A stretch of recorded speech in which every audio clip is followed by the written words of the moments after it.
Hola y bienvenidos. Hoy vamos a analizar a fondo las fuentes que nos hablan de una de las figuras más imponentes y, francamente, aterradoras del panteón griego, Poseidón. Todos tenemos en mente la imagen del rey del mar con su tridente, pero los textos que hemos consultado pintan un cuadro mucho más complejo. Y violento. Nuestra exploración de hoy busca entender por qué, para un griego de la antigüedad, Poseidón no era solo el dios del océano, sino una de las fuerzas más peligrosas de todo el cosmos. Es que la imagen popular se queda muy corta. Las fuentes no hablan de un rey benévolo, hablan de una fuerza de la naturaleza personificada. Pensemos en un poder capaz de hundir una flota entera con un simple cambio de humor. O de borrar una ciudad del mapa, exacto. De levantar un tsunami por una ofensa o de crear monstruos abisales solo para castigar a un pueblo. Ese es el Poseidón que veneraban y temían. No era un dios del mar, era la furia del mar, la violencia de la tierra y la imprevisibilidad de la tormenta. Todo en uno. Vayamos al origen, porque para entender un poder así hay que ver de dónde surge. Su historia no empieza en un trono de coral, sino en la más absoluta oscuridad. Totalmente. Su nacimiento es una de las historias más brutales de la mitología. Como hijo de Cronos y Rea, su destino inmediato fue ser devorado por su propio padre. Por la famosa profecía de que uno de sus hijos lo destronaría. La misma. Y la solución de Crono fue, bastante directa. Se los comía. Así que su infancia transcurrió en las entrañas de un titán. Un limbo oscuro, junto a sus hermanos. No conoció el mundo hasta que Zeus, el único que se salvó, regresó para liberarlos a todos. Y lo que emerge de ahí no es un bebé, claro, es un dios ya adulto, plenamente formado y, según los textos, con una rabia y una fuerza contenidas. ¿Una fuerza forjada en esa prisión? Totalmente. Esa experiencia tuvo que marcar su carácter, vamos. Emerge ya como un guerrero, listo para la acción. Y la acción no se hace esperar. No, para nada. La titanomaquia, la guerra total por el control del universo. 10 años de conflicto a una escala que apenas podemos imaginar, donde dioses y titanes se enfrentaban con montañas como proyectiles. Un caos absoluto. Y es en mitad de ese caos primordial donde recibe el arma que lo definirá para siempre, el tridente. Pero las fuentes dejan muy claro que no es solo una lanza de 3 puntas, es mucho más. Muchísimo más. Forjado por los cíclopes a quienes Zeus había liberado, el tridente es un catalizador de su poder. Es casi como una extensión de su propia voluntad. Los textos lo describen como el instrumento que le permite canalizar su dominio sobre 3 reinos: el mar, la tierra y las tormentas. O sea que al empuñarlo no se convierte en un soldado más. No, se convierte en una fuerza elemental andante. Era el arma de destrucción masiva de esa guerra, sin ninguna duda. Y aquí es donde la exploración de las fuentes se pone realmente interesante. Porque si le preguntas a alguien por Poseidón, te dirá el mar. Pero uno de sus títulos más importantes y temidos no tenía nada que ver con el agua. Le llamaban Enosigeo. El que estremece la tierra. Ese epíteto es clave. Para los griegos, que vivían en una de las zonas sísmicamente más activas del mundo, un terremoto no era un fenómeno geológico. Era Poseidón. Era Poseidón, furioso, golpeando el suelo con la base de su tridente. Era un acto de voluntad divina. Y las descripciones que encontramos son pavorosas. No hablan de simples temblores. Para nada. Hablan de la tierra abriéndose en grietas que se tragaban ejércitos enteros, de templos que debían durar milenios, desmoronándose en segundos, de ciudades costeras hundiéndose en el mar. Demuestra que no había escapatoria. Ninguna. Esa es la idea fundamental. Podías decidir no hacerte a la mar para evitar su ira oceánica, pero ¿qué hacías cuando vivías en tierra firme? Claro. La tierra que pisabas, el símbolo máximo de estabilidad, podía volverse contra ti en cualquier instante. Su poder era inescapable. Era tan peligroso en un campo de olivos en el interior como en medio del Egeo. Eso debía generar una ansiedad constante. Imagínate, cualquier temblor era una señal, un posible presagio de su descontento. Volviendo a su dominio más conocido, el océano, esa soberanía que mencionabas, es absoluta. No es que influya en el mar, es que es el mar. Esa es la descripción perfecta. Su estado de ánimo es el estado del océano. Su voluntad se convertía en ley física. Las fuentes narran cómo podía transformar un mar embravecido, con olas del tamaño de colinas, en un espejo de agua perfectamente en calma con un solo gesto. Pero lo contrario era igual de rápido y mucho más frecuente, imagino. Mucho más. Podía invocar huracanes de la nada, vientos que partían los mástiles como si fueran cerillas. Y hay un elemento que se repite en los relatos de los marineros. los remolinos. Sí, el terror absoluto. Vórtices capaces de tragarse no solo un barco, sino flotas enteras, sin dejar ni un madero a la vista. No es una lucha contra una tormenta, es ser devorado por el propio mar. ¡Qué pavor! Fíjate en la psicología de un marinero de la época. Tu vida y tu sustento dependen de un dios cuyo humor es notoriamente volátil. Por eso los sacrificios eran tan importantes. Antes de cada viaje era casi obligatorio. Obligatorio. Arrojar al mar una ofrenda, una ánfora de vino, la sangre de un animal, a veces incluso tesoros. Y no era tanto para pedir un buen viaje, sino para rogar que Poseidón simplemente los ignorara. Pasar desapercibido era la mejor de las suertes. Sin duda. Pero en medio de toda esta capacidad de destrucción, hay una dualidad que las fuentes también exploran, su faceta como creador. Sí, y es uno de los aspectos más fascinantes. De su poder surgen algunas de las criaturas más icónicas. La más famosa, Pégaso, el caballo alado. Pero su origen ya nos dice mucho del carácter de Poseidón. No es una creación, digamos, pacífica. No, en absoluto. Pegaso nace de la sangre derramada de Medusa después de que Perseo la decapitara. Una criatura de belleza celestial nacida de un acto de violencia extrema. Un acto en el que Poseidón había estado implicado previamente con la propia Medusa. Exacto, la dualidad siempre presente. También creó a Arión, otro caballo, pero este era inmortal y tan rápido que se decía que podía correr sobre el agua. Y su descendencia directa.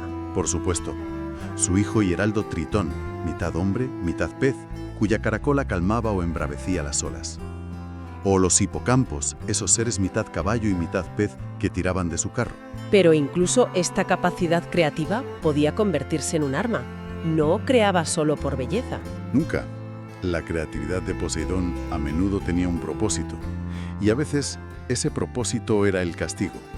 Si una ciudad costera le ofendía, las fuentes cuentan que no siempre enviaba un tsunami.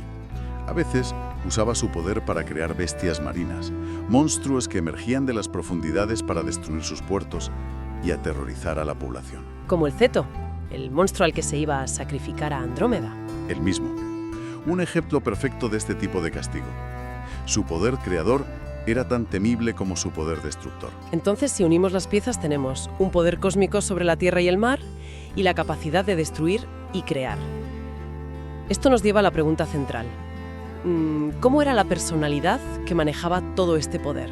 Si tuviéramos que resumirlo en 2 palabras, serían rencoroso, impredecible. Y el ejemplo perfecto de su rencor es la famosa disputa por Atenas. El ejemplo paradigmático. Él y su sobrina Atenea compitieron por ser la deidad principal de la ciudad. Para decidirlo, cada uno ofreció un regalo. Y los regalos no podrían ser más simbólicos. Poseidón, en una demostración de fuerza bruta, golpea la roca de la Acrópolis y hace brotar un manantial. Un acto espectacular. Impresionante, sí, pero inútil. El agua era salada. Es casi un insulto. Lo es. Es un alarde de poder sin ninguna aplicación práctica. Es como decir, mirad lo que puedo hacer. Os traigo el mar a vuestra montaña. Pero no sirve para beber ni para regar. Es poder por el poder. En cambio, Atenea ofrece el olivo. Un regalo mucho menos espectacular, en apariencia. Pero el simbolismo es inmenso. Les da madera, aceite, aceitunas. Les da sustento, civilización y paz. La elección era obvia. Clarísima. Los atenienses eligieron a Atenea. Y la reacción de Poseidón define su carácter. No acepta la derrota. Se enfurece, inunda toda la llanura de la región y, según algunas versiones, les guarda un rencor eterno. La lección era clara. Nunca ofendas a Poseidón. Porque nunca, jamás olvida. Su memoria es tan larga y profunda como el océano. Y ese rencor no se aplicaba solo a ciudades. Podía centrarse en un solo individuo y perseguirlo durante años. El caso de Odiseo es el más famoso. Sin duda, la Odisea es en gran parte la crónica de la venganza de Poseidón. Y el motivo es muy personal. Odiseo ciega a su hijo, el cíclope Polifemo. Cuando Polifemo reza a su padre pidiendo venganza. Poseidón escucha. Y lo fascinante es el tipo de castigo que elige. Con su poder, podría haber hundido el barco de Odiseo en un instante. Pero no lo hace. No, porque la muerte habría sido demasiado rápida, demasiado piadosa. Lo que Poseidón quiere es que sufra, que pierda la esperanza. Le arrebata el nostos, el regreso a casa. Durante 10 largos años, cada vez que Odiseo divisa Ítaca, su hogar, Poseidón desata una tormenta que lo aleja. Lo envía a islas de monstruos. Va diezmando a su tripulación uno a uno. Convierte un viaje de semanas en una tortura de una década. Es una crueldad muy calculada, muy personal. Totalmente. Las fuentes insisten en que ningún otro dios olímpico persiguió a un héroe con esa hazaña y esa consistencia. La ira de Zeus era terrible pero fulminante. La de Poseidón era una condena lenta y agónica. Y eso nos lleva a la síntesis de su carácter, que es la clave de por qué era tan temido. Era la personificación de la imprevisibilidad. Exacto. Porque podía ser un dios generoso. Hay historias de cómo bendijo regiones con manantiales de agua dulce, cómo creó los caballos como un regalo para la humanidad o garantizaba una pesca abundante. Pero al día siguiente, por una ofensa mínima, real o imaginaria, podía retirar todos esos dones y aniquilarlo todo. Podía desatar un terremoto que destruyera la misma ciudad que había bendecido. este contraste es lo que lo hacía tan aterrador. Los griegos lo respetaban profundamente, pero era un respeto que nacía del miedo. Nunca sabías con qué versión del dios te ibas a encontrar, el creador generoso o el destructor implacable. Lo cual plantea una última pregunta sobre los límites de su poder. Si era tan formidable, ¿había alguien por encima de él? ¿Respondía ante su hermano Zeus? Esa es una de las dinámicas más tensas del Olimpo. En teoría sí, Zeus era el rey, pero en la práctica Poseidón nunca se consideró realmente un subordinado. Se veía como un igual en poder. Eran los tres hermanos que se habían repartido el mundo. Exactamente. Zeus el cielo, Hades el inframundo y Poseidón los mares.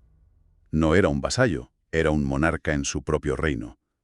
Y no dudó en desafiar la autoridad de Zeus. Hay un episodio muy revelador en la Ilíada. Sí, donde Poseidón, junto con Hera y Atenea, conspiran para derrocar a Zeus. Llegan a encadenarlo, a inmovilizarlo, y están a punto de hacerse con el poder.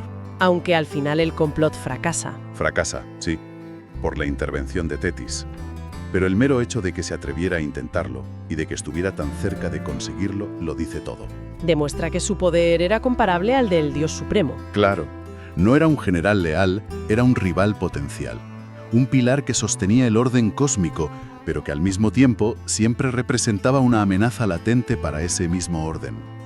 En definitiva, las fuentes nos alejan por completo de esa imagen de un rey sereno de los mares. Lo que emerge es una fuerza primordial. Poseidón es la encarnación de la tormenta, la furia del terremoto, la creatividad monstruosa y una ira tan profunda e incontrolable como el océano que gobernaba. En esencia, el poder más volátil del Olimpo. Y las fuentes concluyen con una imagen muy poderosa para los griegos. El rugido de las olas, el más mínimo temblor bajo los pies, no eran fenómenos impersonales. Podían ser la voz o los gestos de Poseidón observando. Y esto nos deja con una reflexión final. Si una fuerza de la naturaleza tan inmensa, tan temperamental y con tal capacidad para crear y destruir existiera hoy, y supiéramos que tiene conciencia, la humanidad la veneraría por respeto o intentaría controlarla por puro y absoluto miedo.